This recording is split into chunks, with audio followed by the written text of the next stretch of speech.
Brazil বিশ্বের প্রথম এক ডোজের ডেঙ্গু টিকার অনুমোদন দিয়েছে। এই অনুমোদনের পর দেশটির স্বাস্থ্য কর্তৃপক্ষ এটিকে ঐতিহাসিক অর্জন হিসেবে বর্ণনা করেছে।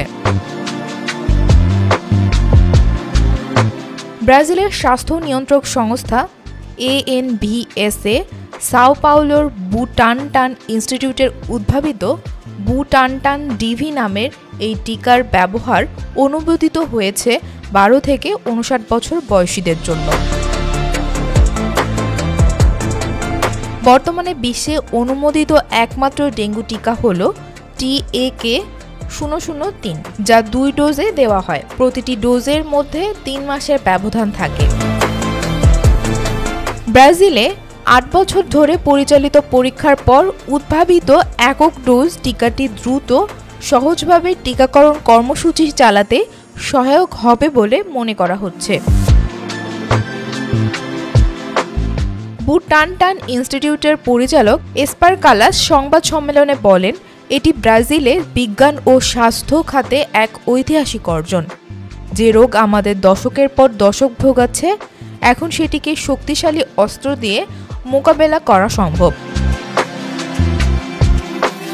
ক্লিনিক্যাল ট্রায়ালে 16,000-এরও বেশি স্বেচ্ছাসেবী অংশ নিয়েছে। নতুন টিকাটি গুরুতর ডেঙ্গু সংক্রমণের বিরুদ্ধে 91.6% কার্যকারিতা দেখিয়েছে। বিশ্বব্যাপী তাপমাত্রা বৃদ্ধির কারণে ডেঙ্গু রোগের প্রকোপ ক্রমশ বেড়ে চলেছে। ডেঙ্গু হলে তীব্র ফলসদৃশ উপসর্গ দেখা দেয়, প্রচণ্ড ক্লান্তি ও শরীরের ব্যথা। 2024 সালে বৈশ্বিকভাবে ডেঙ্গু আক্রান্তের সংখ্যা রেকর্ড মাত্রায় পৌঁছেছে। গবেষকরা এর জন্য জলবায়ু পরিবর্তনকে দায়ী করছেন। ডেঙ্গুর অস্বস্তিকর উপসর্গের কারণে এটিকে ব্রেকবোন ফিভার বলা হয়। গুরুতর ক্ষেত্রে এটি রক্তক্ষরণজনিত জ্বর ও মৃত্যুর কারণ হতে পারে। রোগটি এডিস মশার মাধ্যমে ছড়ায়।